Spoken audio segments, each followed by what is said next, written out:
Hello and welcome to part 2 of episode 79 of the Whiskey Tangent podcast, which describes the rest of our epic week-long Kentucky road trip. I'm Scott. I'm Ed.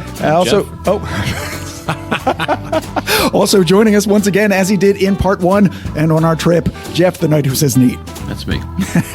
And if for some reason you've accidentally clicked on part 2 but haven't listened to part 1 yet, then maybe you're enjoying your whiskey a little bit too much tonight. Otherwise, just to very briefly recap, in part 1 we talked about our drive down on Sunday and all of the eating, drinking, and distillery visits we made on Monday, Tuesday, and Wednesday, including stops at Evan Williams, Angels Envy, Nulu, Kentucky Peerless, Old Forester, Bardstown Bourbon Company, Lux Row, and Heaven Hill. Plus, we tasted on air the JTS Brown Bottle and Bond, Old Forester 1910, and the Lux Row 4-grain double single barrel. And now Ed's here to start off part 2 with the breakfast we had on Thursday before we started what was arguably the most exciting day of our entire trip.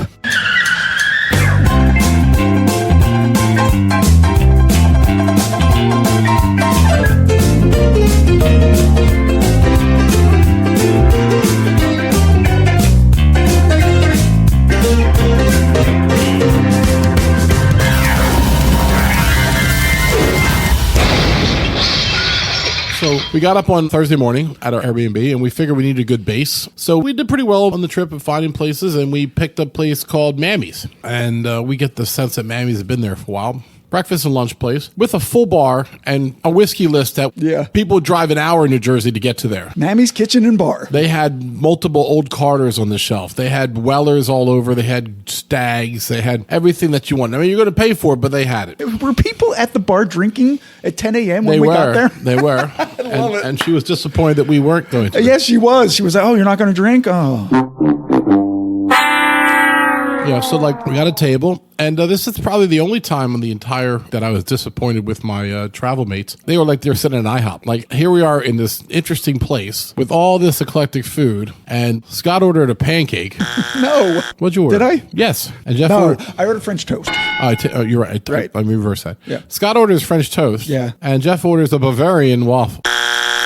No, Belgian waffle. God damn it. Bavarian, what the fuck? Let's try this again. So anyway, Scott orders French toast, and it was good French toast, but it was still French toast. And then good. Jeff orders a Belgian waffle, pretty far from Belgium. We're in Kentucky, right? So you know what I do? I order something I've never seen on a menu in New Jersey, the fried bologna omelet. It's basically fried bologna and American cheese, which I guess is their version of the pork roll or Taylor ham, depending on what side of the fence you sit on with that. Jeff did get a country ham, though. He did get the country ham. I feel he was peer pressured by the waitress on that. Well, I didn't know what country ham was. Right, you had to try it. It was city ham, which is kind of like deli ham, is what they said. Right. And then country ham. Ham steak. Right, ham steak, very salty. They kept warning that. Like, basically, they wouldn't let me order it. They're like, for liability reasons, we can't let you have that We much have to salt. test your blood before you order this salty ham. I certainly could have had it with the fried bologna omelet. That would have been a violation. Yeah. We also got like biscuits with sausage gravy. What did I get on the side? I think you had little potatoes, right? Yeah, I had some type of potato. Yeah. Was this the place that had the menu that was like a newspaper? Yeah. Yes. Yeah. That was cool. That was the coolest part about the place. Except the bar at 10 a.m. people were drinking. That was also pretty cool. Yes. So we left there and we went to Distillery number 9, Willet. So Yes. located in Bardstown, within minutes of all the other distilleries we visited on Wednesday, Bardstown Bourbon Company, Lux Row, and Heaven Hill. The tour we went on was the Distillery and Production Tour, which is their only tour. Experience the taste. Tours will focus on our family history and the whiskey making process. Samples of our Willet whiskeys will be tasted throughout the tour. Please come prepared for all weather conditions as the tour travels in and out of doors. This is an all walking experience lasting 1 hour and 15 minutes. The price was $27, and our guide was some guy whose name, again, we forget. So sorry. It was a guy, huh? It was a guy. Man, I had it as a girl in my mind. They should have been more personable. Yeah, he should have been. We might have remembered you. Shade. I could have sworn it was a girl. I mean, maybe it was. See, I can't even remember the gender of anybody now. The whiskeys we tasted on the tour, so we had the Willet pot still first. And then we had choices after Before we that. started the tour, it's like, here, drink this. Yeah. The first choice was between Old Bardstown Bottle and Bond or Old Bardstown Estate Bourbon. The second time was between Johnny Drum Private Stock Bourbon or the Kentucky Vintage Bourbon. And the last one was between Rowan's Creek or Pure Kentucky. Right. We all kind of got different ones and traded off. So we ended up tasting them all. Right. And at the tasting bar afterwards, we we tasted the Speakeasy bourbon, which is a distillery-only product, which we will end up tasting on a standalone Willet episode. Right, and I bought the bottle and bond just for old time's sake. Yeah. Not that it was anything special, but I'm a bottle and bond person. You can't buy that outside of the distillery, so I bought it there. And in addition to the Speakeasy, I also bought the Old Bardstown Estate bourbon, Right. which I really enjoyed on the tasting tour. So more distillery cats on this tour. Right. One of them didn't like Ed too much. Well, he just reminded me I was too close to him. So when the mousers get too old to catch mice, they kind of convert them into customer service mice. I mean, what's wrong with me today? Customer service cats. And so one was in the gift shop area, and then one was out in the distillery. Yeah. But he had like a stairs and a platform that he would sit on, and under the stairs was where his bed was, so he didn't go very far from that area. He was laying there, and I wasn't paying attention, and I walked by, and he batted me on my arm and got like one little claw hooked in my shirt. Just starts laughing at him. Because nothing else moved on the cat except the paw. Like it was so chill. It's like, nope, step back, too close. He was like 11 years old or something, so he's an old G. Didn't you walk past a second time? I did. So Jeff, watch this, and I started to go by again, and like it cocked the paw on me, like it's ready to fuck me up. But I veered before I got close enough for a swat. No malice, just business. Like Yeah. the cat didn't follow me, it didn't come attack me. He's like, as long as I stayed away, we're good. Yeah, there was Rowan. They were named after Yeah, the their different expressions. expressions. Yeah, they had Rowan and Noah, and I don't remember the third cat's name. Johnny? Is there a Oh, Johnny Drum. That's it. See? Jeff is the cat whisperer. So They're still texting him.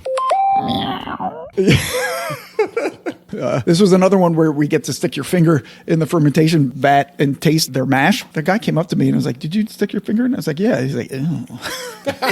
Like, ew, and he left. It was the weirdest fucking thing. And I went upstairs. You guys stayed downstairs where they were filling a vat with grains and water and yeast to start a new fermentation. Like just this big pipe coming out into an entirely empty vat, just starting to fill it up from the bottom up. And it's really deep. It's like 20 feet tall. It was amazing. So after we did that, probably our most spectacular lunch. Yeah. At the Willet Distillery. Jeff had been there before. He says, we have to have lunch at Willet when we're there. We're like, okay, we trust you. But we were not prepared for how good this lunch was. Well, they're known for their egg salad sandwich, Yeah. which is a hard sell for most people. It is. And it's got its own Instagram page. So if you look that up on Willet Egg Salad Sandwich, you'll see all kinds of different pictures of it. You'll find it and you'll be like, that's an egg salad sandwich? Right. And it's made with egg yolk chutney. Oh. Now, don't ask me how they make it, but it intensifies the flavor of the yolk. Right. Then it's toasted, it's cut in half, and it's got Gruyere cheese on top and scallions. And did you have it, Ed? Yeah. Oh, I did. Yeah, we ordered two of them. I had a half of one. I could have eaten both of them, to be honest. It was delicious. We could have ordered nothing but gourmet egg salad sandwiches and had an amazing time. More. More egg salad. And the thing about this place is they basically like order what you want to share because we're going to bring it out whenever it's made. It was small plates. So the egg salad came out first. We housed that. Then the cheese plate came out. So we were nibbling at that. And then the 2 orders of wings came out that we ordered. They were great. Yeah. And then a mushroom thing came out that actually a little disappointing to Yeah, us. it was because I was like, oh, mushroom, I'll get the mushroom. And it was kind of just. Yeah, it was just, I don't know, bland. It was kind of tasteless. But also it was competing with some really flavorful foods. And they made really good cocktails there. I had... I think it was called the Little Italy. I had a Little Italy. Yeah. Little Italy. Little Italy. Little Italy, because my family says that I say literally so fast that it sounds like Little Italy. Little Italy. So they mock me when I say, like, are you literally going to just stand there? And they're like, Little Italy. Listen to it. Sounds Exactly. like it. Are you literally? Are you, what's the Jersey thing? So I had that, and Scott had the Black Manhattan, I think. Yes, I did. I had the frozen limoncello. Oh, yes. Oh, my God. Holy It was crap. So good. Yeah, I had a little bit of that. It was delicious. So honestly, even if you don't go to Willet, I do recommend going on the tour and have the tasting and everything. But if you don't do anything else, you should go and have lunch there. Oh, yeah, hit the gift shop. That's 80% of the fun. Yeah. So the next distiller that we did, we went to Jim Beam. Your granddaddy. Yeah, this is a bit of a side trip. Claremont is about 25 minutes northwest, so back in the direction of Louisville, but not too far. We went on the Beam Made Bourbon Distillery Tour and Tasting. Take a journey through Beam history and discover how the first family of bourbon has been making American whiskey for over 2 centuries from Kentucky limestone filtered water. Remember how everybody talks about their fucking limestone filtered water. They just Yes. over it. Yeah, sorry. You should cut that. Cut that. That's awful. To the heritage yeast, Jim Beam himself drove to and from the distillery for safekeeping. You'll experience every step of the process to see what goes into making the world's #1 bourbon. The 75-minute adventure features a behind-the-scenes look at Beam-made bourbons from yeast strains to farm grains, an immersive journey through the production process with exhibits covering everything from the distillation and maturation, plus a trip through Knob Creek single-barrel bottling line, where guests will have the opportunity to fill their own personalized Knob Creek single barrel. Spoiler alert, we all did it. And along the way, tastings of brands from the Jim Beam portfolio. The price was $30, and our guide was KD. Yeah, she was good. Yeah. And so the highlight of this one was tasting stuff kind of along the way. Along the way, yeah. So some wait till the end and they sit you down and you taste 4 things. A couple do it while you're on the journey. Like you drink one before you start, then you get to this part of the thing, there's a bottle set up, and then you get to this stage and there's a bottle set up. And that was kind of how it was. We drank the white label when we first got there, just as punishment, I guess. Shade. But it was actually interesting. We hadn't drank that in 5 years. So I sipped it. It gave me a good base for what they make. We went right over and drank the Jim Beam Black, which was 7 years. Yep. And was very good, I thought. For it was. For a $27 bottle. Especially in comparison to the white label. Maybe that's why they do it. Yeah, it's not bad. I mean, I would have bought a bottle of the Black right there if that was my choices. And then we go upstairs and we go through the process, and then we get to this little tasting area. Because after we had the Black, we entered into the distillery, which is a bonded area. And so because you're in the distillery, they said you couldn't pour except in a unbonded area, which was about 10 by 10. Right, we had to stand in the 10 We by had to 10 stand area like stand to like get served. it was like 6 of us standing in someone's kitchen. So It bizarre. was so small, waiting for her to pour whatever we wanted to taste. Then we could walk out, do whatever we want with it, but she couldn't pour it out there. Yeah. Very strange. So we had a choice of the regular Basil Hayden bourbon and the Basil Hayden malted rye. Mm-hmm. And then we had a choice of the Knob Creek bourbon or the Knob Creek rye. And then later we had the Knob Creek 9-year single barrel, Correct. which is what we all got to bottle on the bottling line, which was really cool. Yeah. You got your bottle and you sort of washed it out with bourbon, right? So you put it on this little spigot and then you emptied it out and then put it on the bottling line. And You're only supposed to went get down like the a line. half ounce in it and rinse it. Yeah. Somehow Jeff was able to like get like a third of a bottle in there. Jeff was going to take some. Hey, and remember, he's supposed to hand an empty bottle to the line, and they're like, "You have to dump it out." He's like, "But I don't want to dump it out." Can I drink it? And So I'm I'm like, just a nice guy, and people take pity on me. so anyway, my bottle was first. Scott, I think, was second. Yeah. And Jeff was third. Right. And then everybody else was behind us because we're Jersey people and we don't wait in line. They put it on not a conveyor belt, but in automation. It moves through the line. It grabs it, lifts it up a bit, and fills it. Right. Yeah. Then as it fills it, we goes around and twists it. And they smash a cork into it, and then it goes into a cool little labeling thing where it like spins right, spins left, and comes out with the label. Yeah, and then when you get to the guy at the end, and he's got the big barrel of wax in front of him, the Right. black wax, Yep. he dips it in, and then Twice. He dips it in one for the main one, and then dips just the top of it in, and you can like put your thumbprint on it or like put your nose on it. And Ed and I put our thumbprints on it, but Jeff decided that he was going to put his teeth into it. Yeah, because I cannot be undone, of course. Right. I'm such a Right. friggin' asshole. And the people who do this for a living were like, "We've never seen that." And I'm like, "What?" Jeff did something they've never seen before. I was like, "Well, my idea was to take my out and put it in there." So what reaction would that have gotten? Restraining order. Yeah, and I did it, and there was no reaction from Ed and Scott until I turned around, and they're both looking at me like I'm a psycho. I was just enjoying it, but I was trying. I was enjoying it too. I was like, oh, he's really doing it. Because I thought you were doing it. I thought sort of you were as a joke. joking, Yeah. and then you actually did it. Like then I'm like, oh, Oh, well, there's his teeth marks. Okay. yeah. Oh, right. So we didn't really get buzzed up at all. I Yeah. found the gift shop to be interesting, but the things I wanted were a little bit overpriced for me. The Yeah. 8 Overholt Rye with 100, and then they had something else that was 100 there that I really liked. Yeah. But And we'd already got the 9-year Knob Creek single yeah, barrel. and that was $60 for that for 120 proof Knob Creek, which is what you're going to get it if you buy it in the gift shop there or in Benash's here for that matter. But Yeah. So after that, we were waiting in the gift shop because we had an hour before the Crown Jewel event around which we organized the entire trip. Yes. In fact, Yes. was this Claremont Supper Club. They have it every month, I think. For November was themed the Distiller's Share, which is the name of their distillery-only line of experimental whiskeys. The price of this dinner was $275. Right, which sounds crazy, and I'm with you, except you get to meet Fred and Freddie No. right, the master distillers, Fred No and Freddie No are there, Yep. and they're available to you. It's not that big. There's about 60 people there. Yeah, they were sitting at a table right near us. They were right next to us. Yeah. To be honest, because Ed chose the right table. Right, yeah. We're like, Ed, choose the table.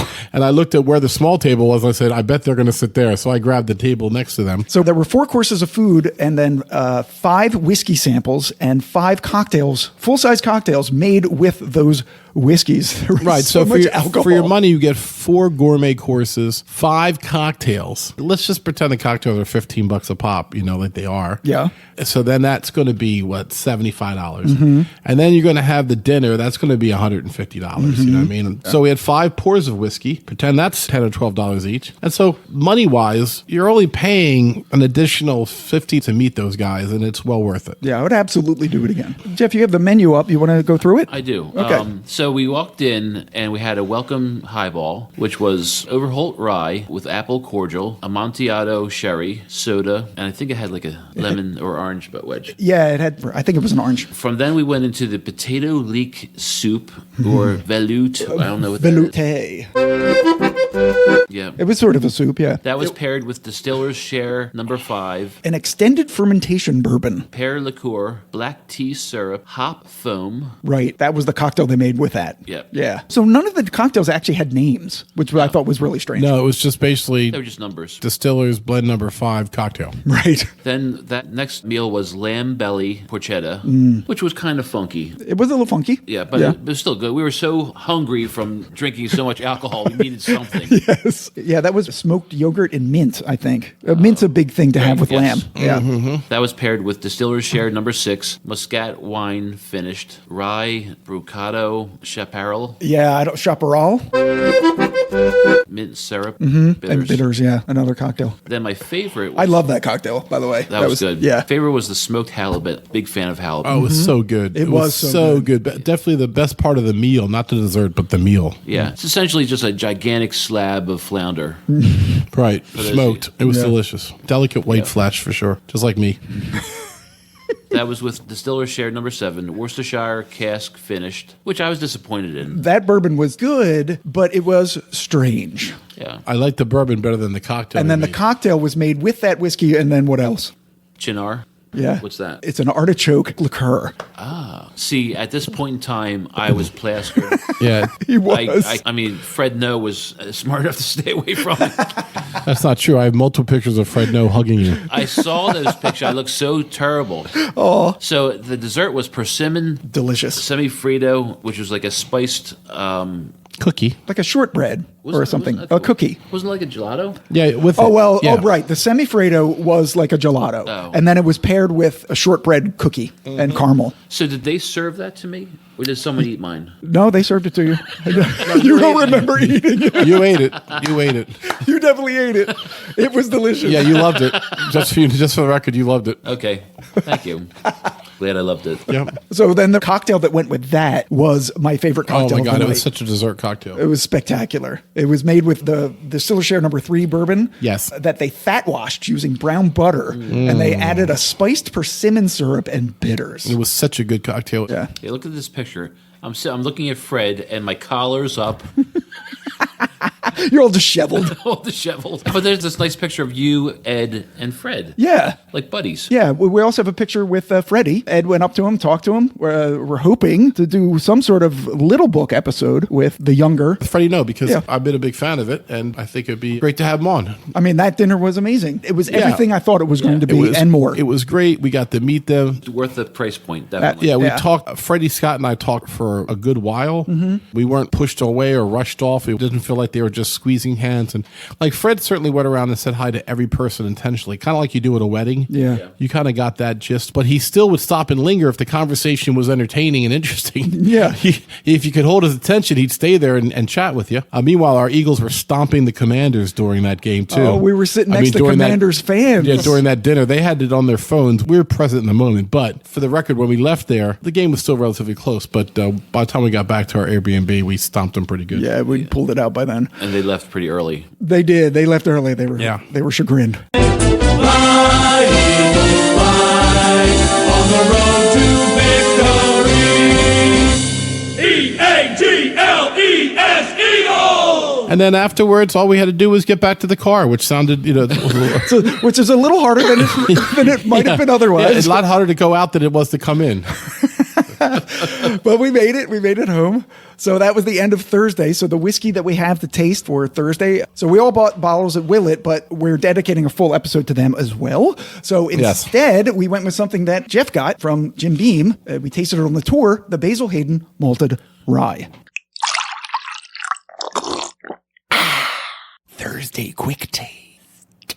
Yeah, and this is a blur to me because I drank this between Me too. Knob Creek and Knob Creek. Yeah, this is the one we had to taste in the little kitchen. Yes, the little 10 by 10 area. So the description of this. While barley is the grain that's malted most and used the most in American whiskeys because of the enzymes it creates, malting rye is much less common. Rye is a far hardier crop, which causes distilling with it to be a tricky affair, and using malted rye doesn't make it any easier. Additionally, rye whiskeys with 100% grain mash bills often have the reputation of being hot or harsh, so producers often add other grains to rye whiskeys to mellow their heat and to add complexity. Although malting generally results in more earthy flavors, malting rye can produce gentler and sweeter whiskeys than using non-malted rye. Basil Hayden Malted Rye is Jim Beam's latest super premium permanent addition to the Basil Hayden line of whiskeys following recent additions of subtle smoke, toast, and red wine cask finish. It's at least 4 years aged. It's 80 proof. So we're taking a little break. It's 100% malted rye. And the MSRP, $60. Right. They're always just a little high for being 80 proof. I'd love them $10 less, but that's just me. I mean, very herbal. Very mint, herbal. Like a mint. I don't like the nose. It's Yeah. got Oh, no. Like a chemical nose. Well, yeah, it's very herbal and minty, yes. Yeah. Almost like minted floss. Yeah, I get a little dill also. The base to me is still vanilla and cinnamon. Right, that's there in the background. But the top note is that herbal. Mm-hmm.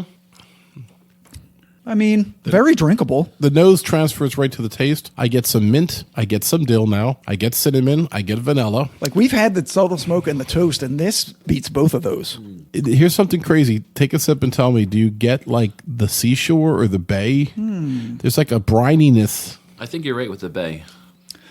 I see what you're saying. Like, if when I breathe out, Yes. I can kind of get that. Yeah, like it's just something seashorey or kind of like the seagrass, like from Barrel. Yeah, I was just about to say that. Yeah, absolutely taste that. I mean, pretty good. Like, it's 80 proof, so it's super light. But I mean, I'm feeling warmth in my chest from Sure. it. It's only 80 proof. Yeah. Man, I get like a spearmint finish on this. It's minty. Herbal mint. Now that it's out of my mouth, like the mint is what's lingering. A little oakiness too on that. Yeah. Do you have tasty notes from anybody? I do. Breaking bourbon. All right. On the nose, caramel, rye spice, lemon, and a pinch of cinnamon add a degree of dimension to this otherwise straightforward yet pleasing aroma. In your face, Jeff. I think I guess screw them. Did he really not say mint though? He didn't say mint. Oh, interesting. Yeah. On the palate, carries notes of toffee, sweet rye grain, lemon meringue. He's getting a lot of citrus on this. A touch of honey and fresh bread. On the finish, mild oak, a dash of cinnamon and almond with a pop of rye spice and a mildly unusual and lingering malty aftertaste. Not really what we were getting. We got much more herbaceous. We didn't get really any citrus. I'm looking up somebody else. Got a little bit of saline. I mean, he was tasting completely different whiskey than us. Yeah. 20 minutes later. All right, I found what was the bourbon guy? Bourbon guy. Try him. Nose, cinnamon, vanilla, herbal mint. Okay. I'd go with that. There you go. Mouth, cinnamon, mint, lime zest with a grassy note. Better. There's your grass. Yep. Finish, medium in length and warm. Notes of spearmint, lime zest, and oak. Yeah. You said spearmint. Right. So, I mean, like, that guy's drinking the same bottle I was drinking. I don't know what the other guy was I drinking. mean, this was breaking bourbon. Hey, he's a good guy. I'm just saying, but we talk about how different batches have different things. Yeah. So. But I will say that I do taste a little bit of lemon on it. It's not a real citrusy lemon, acidic. It's more like a candied lemon. It's very subtle, though.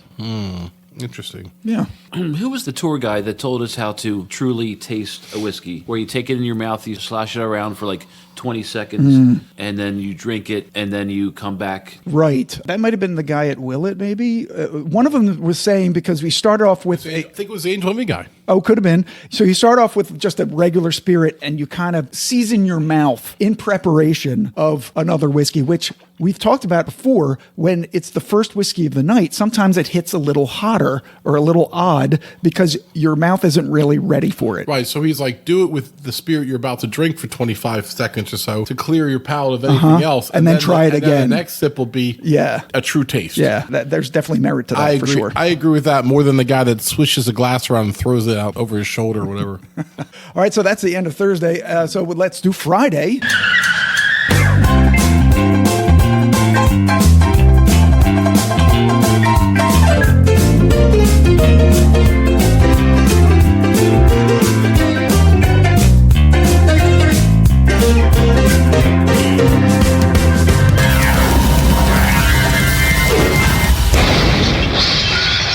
We ended up having on the road to Lawrenceburg. We had to get up and pack the car again. Right. Super annoying. But We were starving. We couldn't find anywhere to eat. so we went to Sheetz, which is like a Wawa if you're in our Or area. a convenience store. Yeah, or convenience store. A+ Mini Mart or Quick Check. Or, Right, you can gas up and get some food. Yeah. So we got to Lawrenceburg. It's 35 minutes northeast of Bardstown, so back toward home. The first distillery we did that day is distillery number 11, Four Roses. Yeah, Four Roses, a favorite of Scott and I. Yeah. I'm sure Jeff likes it too because he likes good whiskey and they make good whiskey. Really interesting architecture there, Scott. You want to talk about that? Oh, yeah, the Spanish Mission style, yeah. So they mentioned it in the description of their tour. So the tour was the Distillery Legacy Tour. Okay. Visit our historic Spanish Mission-style distillery to discover what makes Four Roses truly unique. You'll enjoy a walking tour of our distillery and grounds, explore the distillation process, and conclude your experience with a guided flight tasting of our award-winning bourbons. Our signature tasting glass is a gift to you. We got a lot of glasses, actually, on this trip. The price was $22, and our guide was Grayson. And I remember his name because I think Grayson's a fucking cool name. Yeah, 7. I had ended up with 7 glasses. Yeah. I had 7 total. Yeah. The whiskeys we tasted were the regular Four Roses bourbon. There are Four Roses small batch bourbon. There are Four Roses single barrel bourbon. And there are Four Roses small batch select bourbon. Yes. No disrespect to Four Roses. It was an excellent tour. But being our 11th tour, it kind of ran over the same ground we did in the other. So there wasn't really anything that we hadn't seen before. It was still cool. The guy was a super nice tour guide. I liked how when you went into the distillery, they had the giant vats that essentially looked like barrels. They were just Right. They were wooden vats instead of metal vats like everybody else had. right, and they were sealed because of the Yeah, it's just like a regular barrel. Like, just a gigantic barrel. Right. Yeah, that was pretty cool. I totally forgot about that. So after we stopped at Four Roses, on the recommendation from the cashier at the Four Roses gift shop, we drove into Lawrenceburg proper and ate lunch at a sandwich place called Heavens to Betsy. Yes. They were great fucking sandwiches. I They mean, were Dagwoods. They were like, Yeah, I had huge, like thick sandwiches. Big thing of turkey and ham and cheese, lettuce, tomato. Good tomatoes. I don't know if we get tomatoes that good in November, but they were great. And I think Jeff got soup. I got soup again. they had an English style phone booth and had Yeah. they called the bathroom the loo. So Jeff, as an Anglophile, felt right at home. Yeah, I felt right at home. Until he went into the bathroom and read the sign that Scott and I both took pictures of. Do not spit tobacco in the sink. Yes, please do not spit your tobacco juice in the sink. Something never seen in New Jersey. Right. It's like, oh, that's right. We're in Kentucky. I forgot. Shade. Other than that, I have to say, since we're from the Northeast, let's just call it what you're thinking. Not as rednecky as I thought, at least in the places of Kentucky that I went. They were nice people. They were friendly. I know that we stayed in metropolitan areas. I'm sure there's some parts of Kentucky that are a little more like hee-haw, but honestly, very nice areas. Yeah. So the last distillery that we had, distillery number 12, Wild Turkey, also in Lawrenceburg. It was about 50 minutes north of Four Roses, so pretty close. We took the Born from the Barrel tour, Russell's Reserve Immersion. Pull back the curtain on Kentucky craft whiskey excellence and discover the art of barrel maturation that has been perfected by our master distiller, Eddie Russell. Go behind the scenes on a 60-minute in-depth look at where and how the award-winning Russell's Reserve is made, including a visit to our oldest and most iconic timber rickhouse, where you'll learn about the impact of environmental aging and the importance of center cut selection for our acclaimed small batch and single barrel whiskeys. The tour will conclude with a guided flight of our favorite Russell's Reserve products. It was $65. Our most expensive tour was hosted by Dwight. And those Russell's Reserve products that we tasted were the 10-year bourbon, the single barrel bourbon, the single barrel rye, the 13-year bourbon, and an extra special one that he brought out just for us, the Master's Keep Voyage Appleton Rum Cask Finish. Yeah, which was delicious, but they wanted too much for a bottle. So Yeah. highlights for me, we didn't have to walk through a distillery. Yes. A bus took us to the rick house. Yes. It was a creepy but cool old rick house from the 30s. And the guy had great stories.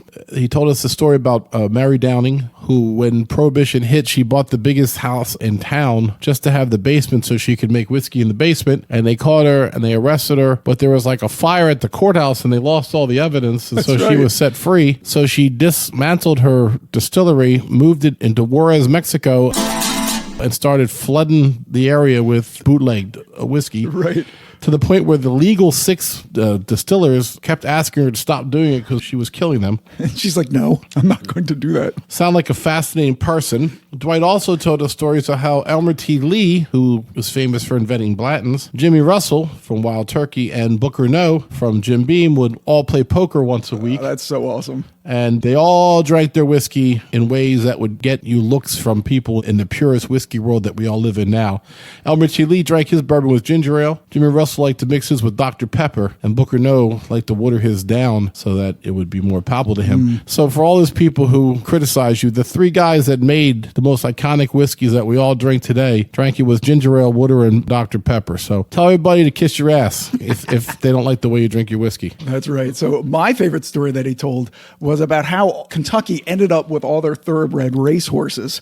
So at Evan Williams, we learned that there is a natural formation rapids, or the elevation drops down a number of feet. Like a 30-foot drop on the river. Just beyond where Louisville is. So that's Right. why Louisville became a town, because people had to drop off their wares, move them by wagon train down past that formation, put out another boat, and sail down to New Orleans to sell their goods.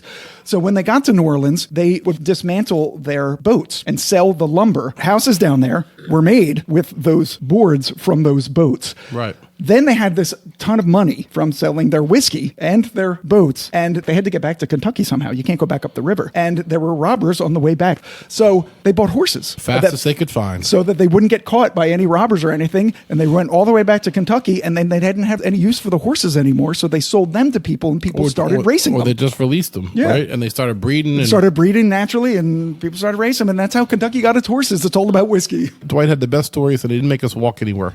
Dwight was great. Yeah, because I don't know about you guys, but I was done walking by. I that was point. done. Like I said earlier, I would have gouged my eyes out if I saw another fermentation vat.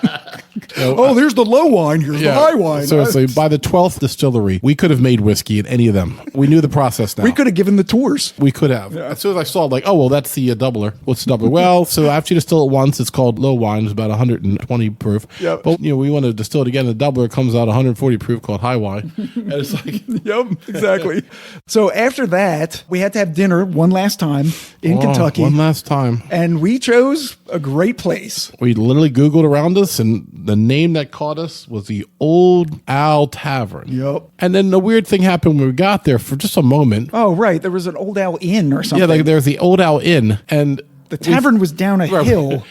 in the same building. Same building. But like completely separate from it. So we're standing there looking up at the Old Owl Inn. I'm like, no, dude, it's a tavern. Like I saw it all over. Like this, it's like, isn't it the same thing? And I'm like, you would think, but that doesn't look like the pictures. And then sure enough, we look over our shoulders, and down the stairs is this. And I see the sign. It says Old Owl Tavern. I said, well, shit, there it is. And I'm like, oh, damn, more stairs. And, like, and then we went in there and we met Jessie. Yes. A bartender, I mean, she couldn't have been nicer. We tried a lot of whiskeys there that we'd never had before. Right. We started with an Old Owl Tavern cocktail. Yeah. And then did the OKI Bottle and Bond. Yeah, These are we'd just- never heard of that These before. are just ones I remember. The 2XO American Oak, the 2XO Kiowa, Kiowa blend. the Bower Hill Reserve, Yeah, Bower Hill, we'd never heard of them. Ezra Brooks Cast Trends, I think it was one of theirs or something. Yeah, it was a special release And the from them. the old Charter, not to be confused with the old Carter, because this one was only $6. Right. Old Carter's a little bit more And expensive. it tasted like it was $6.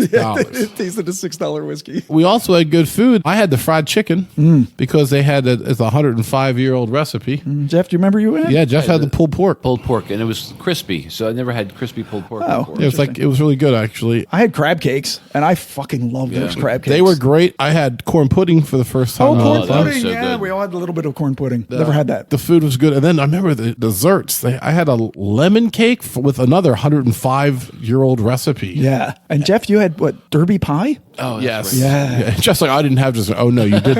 No, I hate to tell you, you did have it. It was Derby pie. It was chocolate and delicious. Jeff's just forgetting all his desserts. He wants to forget them. Right. All right, so let's do the last tasting that we have. The comparison between the two Four Roses barrel strength single barrels that Ed and I bought at Four Roses. Right. Now, this takes a little bit of explaining that I did not bring up during the distillery. Oh, I have it. Okay. Scott will tell you. Yeah. So, as we've described on the podcast before, Four Roses has 2 different mash bills and 5 different yeast strains, which creates 10 distinct bourbon recipes that they blend together to get their various expressions. And those 10 recipes go by a 4-letter code, the first and third letters of which, for historical reasons, are now always O and S. The second letter is either B or E, depending on which mash bill is used. B is the high rye one. And the last letter is the yeast strain, which can be F, K, O, Q, or V. All 10 bourbons are used in their base Four Roses expression. 4 are used in their regular small batch, 6 are used in their small batch select, and only 1 recipe is used in the Four Roses single barrel that's commonly available in liquor stores. However, if you go to Four Roses or you buy a store pick, you can get barrel strength versions of the single barrel in any of the 10 different recipes. So Ed and I did that, ensuring that we got different mash bills and yeast strains so we could try them against each other and see how different they actually are. Right. So, Scott, what did you get? So first, the regular is OBSV. That's the 60 corn, 35 rye, 5% malted barley, and the V yeast, which they describe as delicate fruit, spicy and creamy, 7 to 9 years aged. It's 100 proof. MSRP is like $45. I got the OBSK. So the only difference from the regular is the yeast strain, which they describe as light spice, light caramel, and full bodied. Mine was exactly 9 years and 7 months aged. It's 118.4 proof. And Ed, you got The OESV. that's the 75 corn, 20 rye, 5% malted barley. Yes. And the V yeast that's in the regular one. What's your age on that? Do you see your age statement? 9 year, 2 months. So 5 months less than mine, but your proof is 125.8. Yes. Do you want to taste yours or mine first? Yours. I put mine in the 1 neat glass, so yeah, let's do that. We'll smell it. Oh, Like the nose. yeah. You know what? Let's smell them each before we drink Okay, anything. smell both before drinking. Oh, interesting. Yours does smell fruitier. It smells a little more cherry. They're very similar, but there is a slight difference. Mine smelling a little fruitier and yours smelling a little bit more herbaceous. Yeah, both are very pleasant. Like, I mean, we're big fans of the regular Four Roses. But to me, there's no reason to get the small batch because the small batch select is just better. I meant regular single barrel. Right, the single barrel, right, I agree. And you said that's normally their high rye? Yeah. Okay. Yeah, the regular is their 35 rye, and you got the 20% rye. I don't actually have tasting notes for these. I didn't really bother looking them up, so we're all kind of just on our own. Wow. Which one did you taste? Yours. Yeah. Oh. Oh, wow, it's spicy. Yeah. Oh. It's really spicy. I get a little bit of like applesauce. Yeah. Crazy. I'll put her one in right away. Like a spiced cinnamon applesauce. Yes. What do you think of that? Second one? Well, the first one, actually. No, I got apple on the second one. Did you? Okay. Spoiler alert. I haven't tasted it yet. Oh, wow. I mean, one is super good. Yeah. I had some water on it. It opens up a little bit more, but guess what? It opens up more spice. Yeah. I'm going to try yours now, Ed. Yeah, me too. I mean, it's a higher proof, so it tastes almost the same level of sting, but it's a different kind of sting. It's not the spiciness, but it's still kind of spicy, for sure. Woo, that's high. That is high proof. I don't have any water. Yeah. There's so much fruit there, though. The apples and cherries and... How you liking it, Jeff? You like both of them? I like the second one better. Second one better. Okay. With no good reason except that it's a little fruitier. Okay. I agree. It totally is.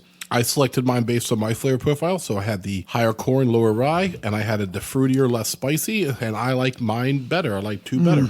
But one is an amazing whiskey. I mean, if you gave that to me, I wouldn't be like, what is this? And flap you. You know what? I'm going to say that I do like the one you chose also, Ed, because it has that extra dimension of the fruit. Like, I feel like they taste the same except for that extra fruitiness. Yeah, so it's like, even though the mash bill is different, I feel like I have a lot of spice and character to mine, and it finishes with this nice, bright, sweet flavor. Yeah.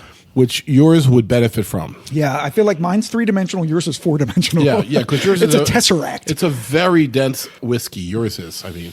Yeah, I mean, these are both amazing. And that's why we did this, because we wanted to see if there actually was a difference, and there actually is. There's a very distinct difference. If we really had the money to go down there, we should get like all 10 of them. All 10 of them and then do a whole thing. But that's $1,000 just for the record. Yeah, right. They were $100 each, right? Pretty much 95. Yeah. Yep. Yeah, with taxanol. I could have chosen one of the yeast strains that were a little bit more spicy and herbaceous, but then I thought that would be too much of a difference. Put water in mine. It's so fruity. It just becomes. Did you put water in mine, Jeff? No, I put it in. It becomes like a fruit salad. Trust me, because of the proof point, it reminds me of the rye that Jeff got at Peerless. It tastes like cherry vanilla. Yeah. What was the other thing we tasted that had a cherry vanilla quality to it? I said, it was the Lux Row double single barrel. This is a much more intense version of that. And I love that. Oh my gosh. I love this. This is delicious. Delicious. They're both delicious. Yeah, I got to go back to you now and give you another shot. It's funny. I taste more sweetness now on it when going back to mine after yours. Yes. Oh my God, yes. Yeah. From putting water in it? Putting water in it, but also coming back from mine. But it's lighter. It's a lighter intensity. Yeah. So it says light spice, light caramel, and full-bodied, where yours says delicate fruit, spicy, and creamy. Yours is definitely creamier. But I think that's also, you have a higher proof. So mine says bright grains, apricot, and vanilla balance perfectly in the aromas and flavors of this 9-year, 2-month-old bourbon. The rich barrel tones linger, and a long finish with hints of cinnamon and pear. So mine says, this rich and spicy 9-year, 7-month-old bourbon presents aromas of allspice and delicate pear. Also, the robust flavors of rye and baking spice balance with the soft honey and vanilla tones and fade into a long finish. Enjoy. I mean, we tasted a little bit different notes on those, but all terrific. And now? And now we combine them. That's exactly what I've done. How did you know? And now we combine them to see what Frankenstein monster we can make. I mean, they're very compatible with each other. I'd be very surprised if it became something weird. Because they already have a small batch and small batch select where they do exactly this, right? So, I mean, this is terrific. but no one's done this. Yeah. So this amps up the fruit of mine and tames down the alcohol of yours. I mean, we drank a lot of whiskey tonight just fooling around. Nothing tastes like these two. These are phenomenal whiskeys. It's way fruity, just like that fruit cocktail you were talking about from Peerless. You know, when you blend them together, it's very fruity now. Best whiskeys tonight. Yep. All right, so that is the end of our trip. I don't know how we didn't kill each other.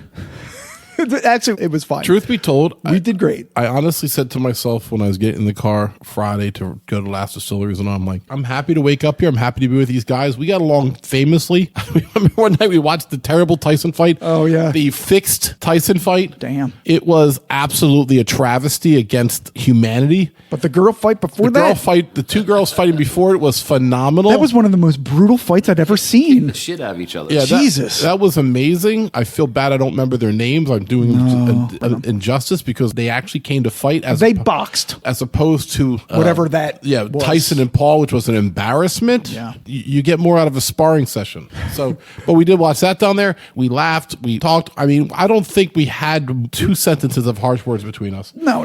Except for my trying to pull out of the driveway. Oh, that was the first day too. Right. So we did 12 tours. Yes. Which one do you guys think was your favorite? I'm going to say Peerless only because there were surprises there that I didn't expect. There was the tasting straight from the barrel. It was pretty cool. I agree. It was also sort of early on the trip. So Yeah. we didn't have the lag. Right. We weren't like, oh my God, another distillery. Right. Yeah. And it was so hands-on and so close, like personal. And like, so small, Right. like I think I might have mentioned it. It was like walking through somebody's workspase, and it was really cool. Everyone was really nice, and everything was these really guys intimate. They're making eye contact with you. They're making small talk, which is very nice. Yeah, it was nice. I have to say that Peerless was my favorite. It's funny, for a while I tried not to make it my favorite because there's so many big giant distilleries out there. Runner-up for me was Bardstown. I think Bardstown did a great job. They Love got great Bardstown. facilities. They let us drink right out of the barrel, which we love, Yep. which I think is the same thing Peerless did. Yes. So that's the secret for your Right. tours. If you're listening They out there, were distillers. automated, but then also I think honorable mention, I'm going to give Lux Row and Nulu because they really tried to please. They have delicious products. I mean, how many whiskeys did we taste at Nulu and how many did we not like? We did not like Any of them. Like, none of them. All good. They were all good, and Bob was nice as anything. Yeah. Love to do an episode with I loved them. watching how Old Forester can do 4 bottles at a time, and I like to see how Jim Beam, how much raw distillate they can make at one time. And the supper club dinner was the highlight of the trip for me, sure. Yeah, but that was amazing. we're gonna try to get an episode where we do Peerless and get some Zoom calls with them. Yeah. We'll have Jeff back for that one, and Gabe. We're trying to get Freddie No to do a little book episode with us. Yeah. Trying to see if we can get anybody from Angel Envy interested in it. Sure. Anyone from Nulu interested in it. many of the places we went to, man. We have some connections. I'm going to be trying to stuff that's going to make 2025 special. Yeah, we're doing at least 5 or 6 episodes from this trip. Yeah. So we tasted, I added them up, over 80 different whiskeys on this entire trip. It's just you mean like, insane, you right? like including my Seagram's benchmark? Yes, yes, including the neat bar, all the bars we went to. Yeah. Do you have an idea of which one you liked best? Like, I don't know if I could even guess. I mean, aside from the whiskey we tasted from the barrel at Peerless. All right, because I was going to say that's where I was going to go. Which I think I said at the time was extraordinary. It was delicious. And the one in Bardstown's Rick House, which we also tasted on the barrel, was also very good. Mm-hmm. That's a good question. I liked the malted rye from Basil Hayden. Yeah. That was one, when I tasted it, I had to have it. Yeah, I know. You gravitated to You picked it up right away and bought it. Yep. I mean, once again, going back to the Peerless, all 4 of the ones we tasted at the tasting would be in the top 10 of all whiskeys I took on the trip. I know. So they all were exceptional whiskeys. I'm going to go the Peerless one that I bought, which was the aged 4 years and the aged 4 years. Double oaked The one. double oaked. Yeah. 8 years old. Yeah. I mean, I really like the 1910 that we tried from Old Forester because I don't think I'd ever had that before. You know what? We're sleeping on one other one. The Russell Reserves at Wild Turkey. The Russell Reserves. The 13-year Russell Reserve was good. And the one he brought out from the closet, Yeah. The Master's Keep. they were also in my top 10. And interesting that I ended up buying the bourbon single barrel because I liked it better than the rye single barrel. Because the rye single barrel was only 51% rye. When we're off the air, I'm going to taste that because it's behind me. No, I finished it. My It's all God, you gone. alcoholic. I know. I finished the We've been entire on thing. 2 weeks. You're supposed to take it easy after a trip to Kentucky. I still have some Larceny Barrel Proof, though. You can have I that. have 3 bottles of that. Do you have the C924? No, I'll try that. All right, so it's a great problem. So think about this. Of those 80, I'm going to say that 58 we never had before. Okay, fair. The reason I'm saying is you have guys that Yeah. we probably had 450 whiskeys in our career before we went down there. Yeah, and then we have 80 You're more. talking about 20% more in 1 week. Like, I'm just trying to put it in perspective of how many whiskeys we tried that were new, let alone, I mean, some of the, did you count the Lucky Sevens? I agree. I did. All right, because Yes. 3 of them were new. Yep, I know. 80 whiskeys in a week. Now, once again, some of them we took a sip of something. It wasn't like we all were slamming shots of 80 Yeah, shots. these weren't full pours, of course. Right, but still impressive. I feel like that symbolizes that we accomplished what we came to do. So my last question, if we go again, what would you do differently? Yeah, so tastings. Yeah. I no might- more actual tours. Well, except if I hadn't been there. So Got you. So maybe I would tour Woodford. I'd like to tour Woodford. Sure. And I'd like to tour Maker's Mark. I'd like to go to New Riff. And New Riff Because their distillery is cool. and Buffalo Trace. They're the 4 Oh, yeah. So we didn't go to Buffalo Trace Right. because we couldn't organize the 2 tours at Wild Turkey and Four Roses that we wanted to. and Buffalo Trace is a madhouse, from what I understand. Yeah. But also go in November because nothing was crowded. We got in Nah. everything from restaurants to bars. The distilleries were not crowded. The only place that was crowded was a place we tried to eat dinner on the way home.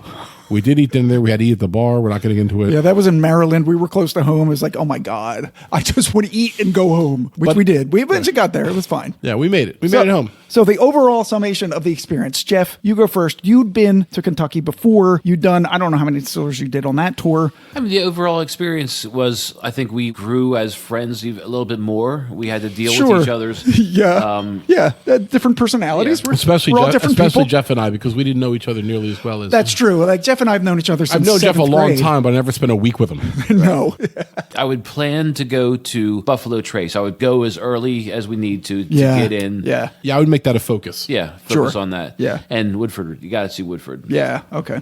Yeah, we have a reason to go again, and maybe 2 years from now. Yeah. 2 years, and then we'll hit maybe 6 distilleries. Yeah, some more bars and try to find some other things Yeah, to do. and liquor stores because we only went to one liquor store, Yeah. and we thought that was pretty representative of the liquor stores around Yeah, there. It was the biggest one in the area. It had a decent, Good selection It and did stuff. decent selection, but not anything we couldn't get in New Jersey. Yeah. Overall, I really enjoyed hanging out with you guys. It was just fun. We laughed everything off that when we had a problem, and we just played away. We started getting stressed when we were late to Heaven Hill, and we were like, finally, we're like, who gives a fuck? We're here to drink whiskey, and what if Heaven Hill doesn't let us in? Yeah, so what? Right, I got really stressed out because I felt like that was my fault. Yeah, but it was like at the end of the day, it's like, well. Yeah, like whatever. I mean, I did learn a lot of stuff about the fire and all, which I Yeah. thought was good background for Scott and I to have. Yeah. Kind of changed the industry a bit. Sure. Because when we were at Lux Row, there was a trench running next to the rick houses and like a moat. It was empty. Yeah, I was like, what's that for? And she's like, well, if there's a fire and you have burning whiskey, it'll take it away from the river into an area so, where. so wildlife isn't killed. Right. And that's all from the Heaven Hill fire. So what I learned is you guys are guys that I can travel with, and not all our friends are like this for sure. Like, I can think of one or two. Don't say it. Who, not Gabe. We'd love to have Gabe. Not Gabe. We know absolutely. Gabe. I don't know where we would have fit Gabe with the whiskey in the car, but we would have found a way. We might have to get like a roof rack, like one of those like the skiers have. Oh my God! Like with National Like Lampoon's the grandmother. Yeah. Gabe will be the Gabe mother. But honestly, I think the friendship and camaraderie was the most fun for the trip. Yeah. The trip itself was just an excuse to hang out and drink whiskey with my friends. Exactly. Yeah, so I agree. I thought it was an amazing trip. I'm absolutely stoked that I went on it because like we've been talking about it for years and we finally did it. And I would say the only problem was that we did maybe too many I mean, we didn't know how time constrained we were going to be on these tours. Yeah. We didn't think that we were going to spend as much time at like the gift shops and everything, and the distance between the things. Yes, we thought like, well, it's 11 to 12. Yeah. We'll be out of there by 12:15, but no. You can plan that out, but then you have to stick to that schedule, and we didn't, and that's fine. So the next time, do half the distilleries in like 2/3 of the time. So you have a little bit more time in between the distilleries. Do one in the morning, one in the afternoon. And maybe some more time. That's it. Because we didn't set up where we were doing something with distillers. So we didn't call people ahead of time and say, hey, we're coming. I'm glad that we made a lot of connections. It was good probably for the podcast. Set up interviews with them and have standalone different distilleries that we've never done before. We can now do and speak authoritatively on their whiskeys. Right. So this was a great experience. Some people go on golf trips with their guy friends. Other people, go down on fishing trips. Well, if you enjoy the flavor of a good bourbon, then you might as well go to the home of bourbon. Go to Kentucky. It's good people, fun area. Some really good distilleries down there that you can learn how to make whiskey because we did 12 times. Amazing experience overall. And good food too. Good food. So for the Whiskey Tangent podcast, if you can get to Kentucky, do it. This is Ed. This is Scott. This is Jeff. Cheers, everybody. Later.